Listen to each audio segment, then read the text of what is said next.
Trombone Shorty by Trombone Shorty Andrews. Illustrated by Brian Collier.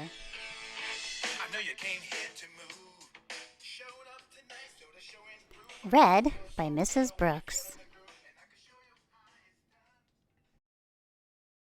Where ya at? Where ya at? We have our own way of living down here in New Orleans, and our own way of talking, too. And that's what we like to say when we want to tell a friend hello. So, where ya at? Lots of kids have nicknames, but I want to tell you the story of how I got mine. Just like when you listen to your favorite song, let's start at the beginning, because this is a story about music. But before you can understand how much music means to me, you have to know how important it is to my hometown, my greatest inspiration. I grew up in a neighborhood in New Orleans called Trombone. Any time of day or night, you could hear music floating in the air. And there was music in my house, too. My big brother James played the trumpet so loud you could hear him halfway across town. He was the leader of his own band, and my friends and I would pretend to be in the band, too.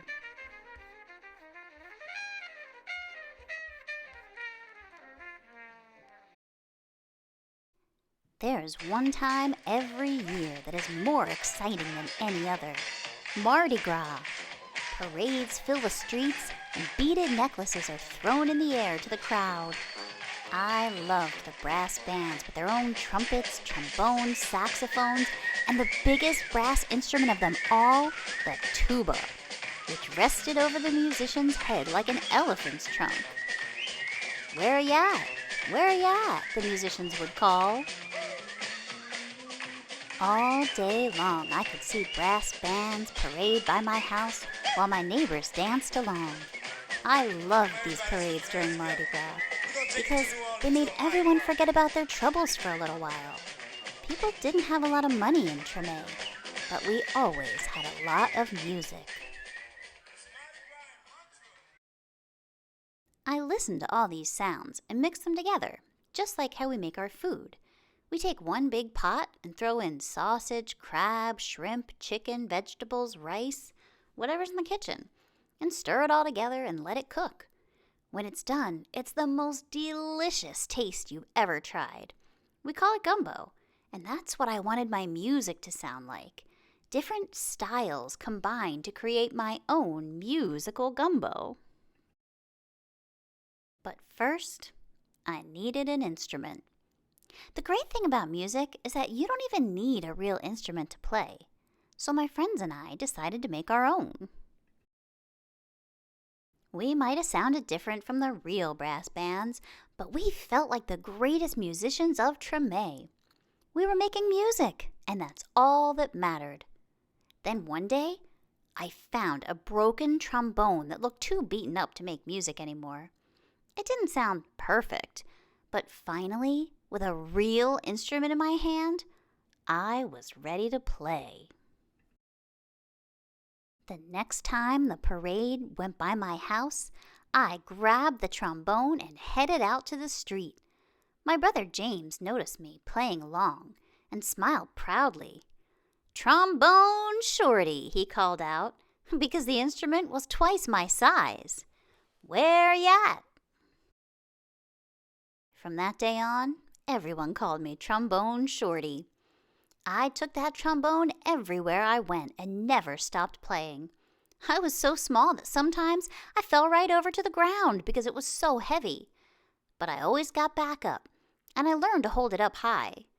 I listened to my brother play songs over and over, and I taught myself those songs too.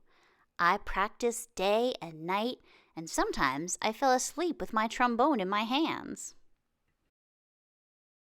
One day, my mom surprised me with tickets to the New Orleans Jazz and Heritage Festival, the best and biggest music festival in town. We went to see Bo Diddley, who my mom said was one of the most important musicians of all time. As I watched him on stage, I raised my trombone to my lips and started to play along. He stopped his band in the middle of the song and asked the crowd, "Who's that playing out there?"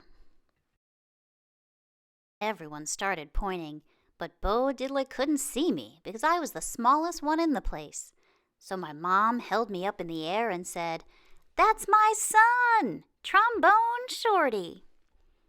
"Well, Trombone Shorty, come on up here," Bo Diddley said. The crowd passed me overhead until I was standing on the stage next to Bo Diddley himself. I walked right up to the microphone and held my trombone high in the air, ready to blow. "What do you want to play?" Bo Diddley asked. "Follow me," I said. After I played with Bo Diddley, I knew I was ready to have my own band. I got my friends together, and we called ourselves the 5 o'clock Band, because that was the time we went out to play each day after finishing our homework. We played all around New Orleans. I practiced, and soon my brother James asked me to join his band. When people wondered who the kid in his band was, he'd proudly say, "That's my little brother, Trombone Shorty. Where ya at?"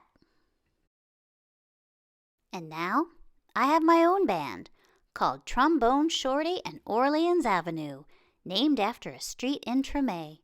I've played all around the world, but I always come back to New Orleans.